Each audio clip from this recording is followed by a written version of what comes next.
On 29th November 2020, I got my first MNC offer letter, and I was very happy at that moment because I was getting work from home and it was a tech job, the job I wanted.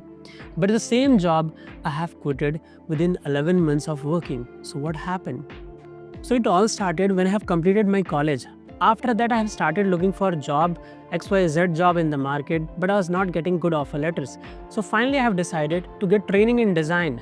And after a bit struggle, I got two offer letters. The first one was with 8K per month. The second offer was 15K per month. But I was not very much happy with these offers. Then finally, I have decided to get into tech industry.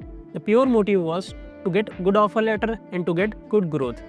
And after a bit struggle, after few months, after learning, getting good skills, I got an offer letter. And finally, I was very happy this time because I was getting work from home and it was a 3 LPA job.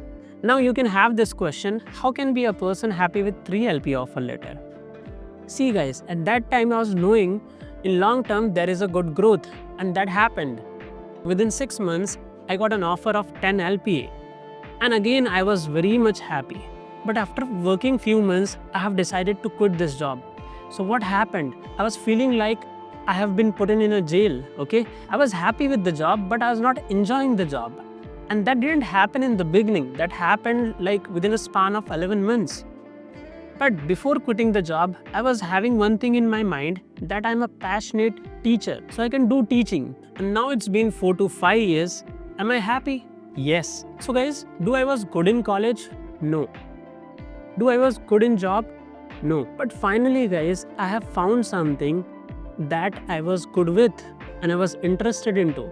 That was teaching. And within this 4 to 5 years, many of my students got selected in different MNCs. So guys, finally what you can learn from my journey, if you're not good in college with studies, be good at your skills. If you're not good at your job, then find out a job which you love to do. So thank you everyone and bye-bye everyone.